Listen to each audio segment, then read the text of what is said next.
Assalamualaikum warahmatullahi wabarakatuh. Salam sejahtera untuk kita semua. Om Swastiastu, Namo Buddhaya.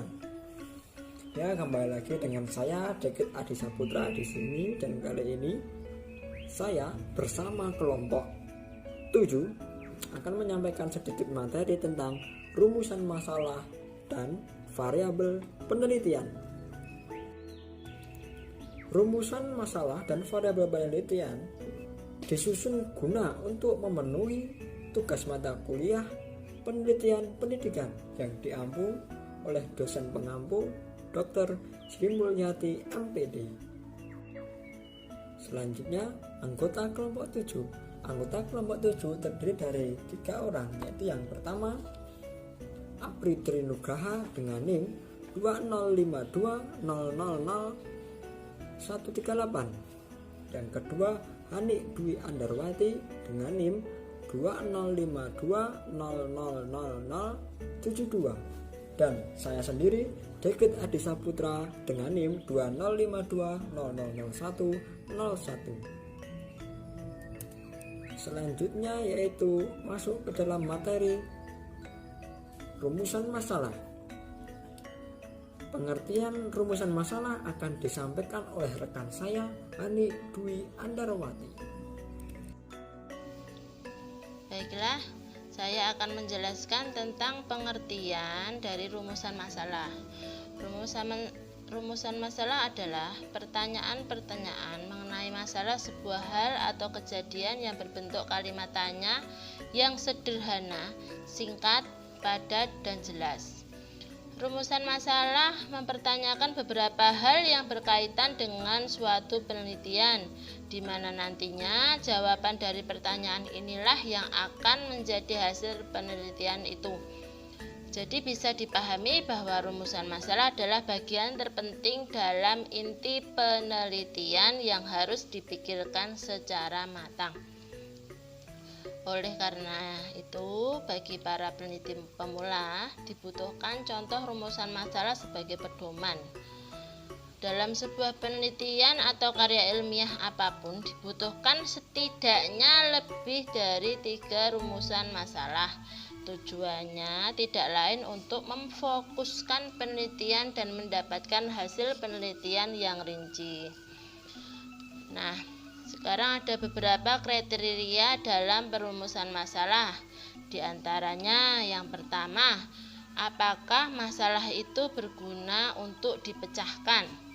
Yang artinya kita harus tahu gunanya memecahkan masalah itu sehingga masalah itu menjadi berarti.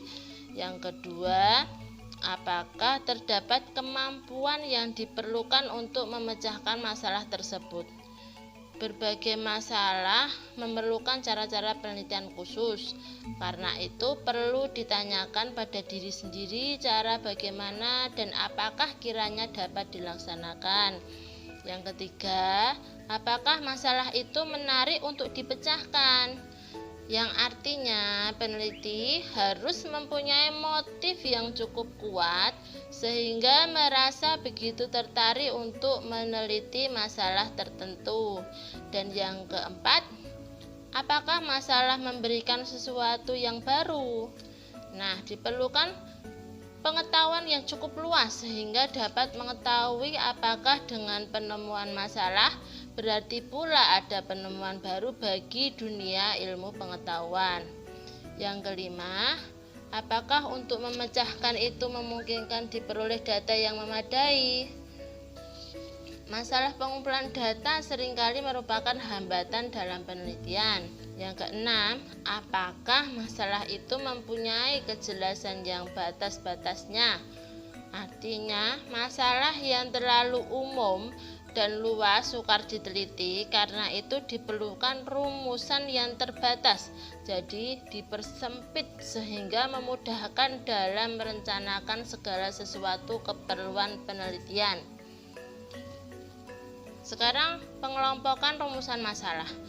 Pengelompokan rumusan masalah itu ada 3. Rumusan masalah deskriptif, rumusan masalah komparatif, rumusan masalah asosiatif.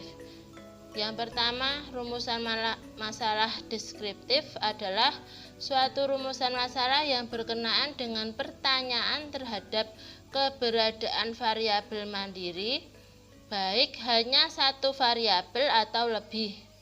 Sedangkan rumusan masalah komparatif itu adalah rumusan masalah penelitian yang membandingkan suatu variabel atau lebih pada dua atau lebih sampel yang berbeda atau pada waktu yang berbeda. Sedangkan rumusan masalah asosiatif itu adalah rumusan masalah penelitian yang bersifat menanyakan hubungan dua variabel atau lebih.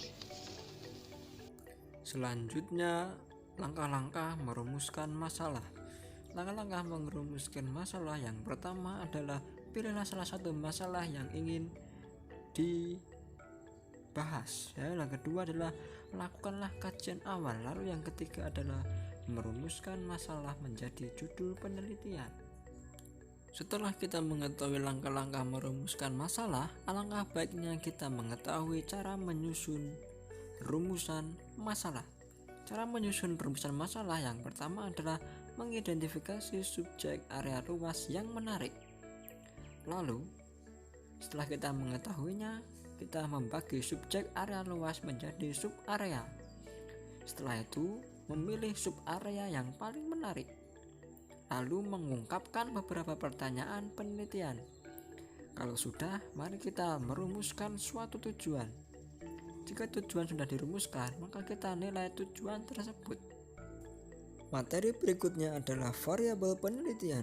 Variabel penelitian adalah, menurut beberapa ahli menyatakan bahwa variabel penelitian adalah segala sesuatu yang akan menjadi objek pengamatan penelitian.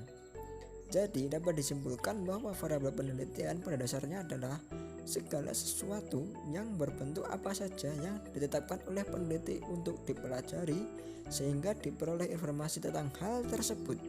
Setelah diperoleh informasi, kemudian dapat ditarik kesimpulannya. Setelah kita mengetahui apa itu pengertian dari variabel penelitian, kita juga harus tahu tentang macam-macam variabel. Macam-macam variabel penelitian. Yang pertama, variabel nominal, yaitu variabel yang ditetapkan berdasarkan klasifikasi penggolongan, misalnya jenis kelamin atau jenis pekerjaan.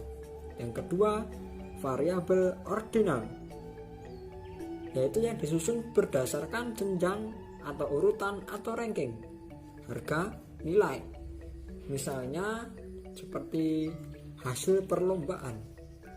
Yang ketiga adalah variabel interval.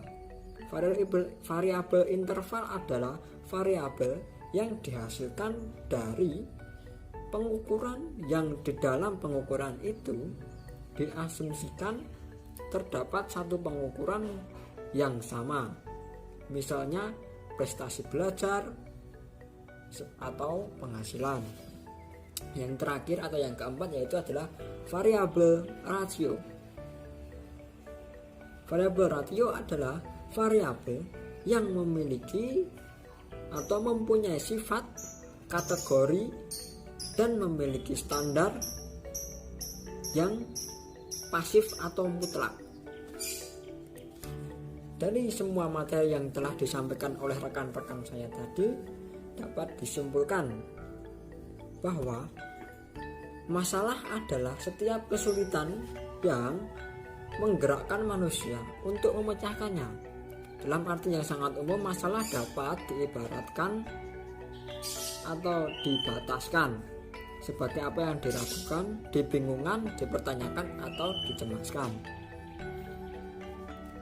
tentang sesuatu hal. Sesuatu hal dapat menjadi masalah apabila seseorang terkena hal yang diharapkan ternyata tidak terjadi atau terlaksana. Hal yang sudah lazim dan mapan ternyata tidak memadai lagi. Hal tertentu yang dipertanyakan ternyata tidak dapat dijawab. Lalu yang terakhir adalah karena hal tertentu dirasakan sebagai suatu ancaman.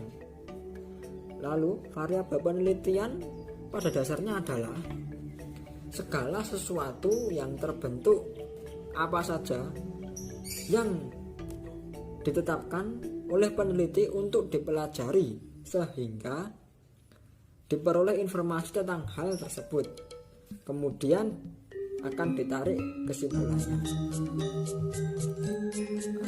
Terima kasih atas perhatiannya. Saya cukupkan sekian dari penyampaian materi kelompok 7. Sekian dari saya ucapkan terima kasih. Wassalamualaikum warahmatullahi wabarakatuh.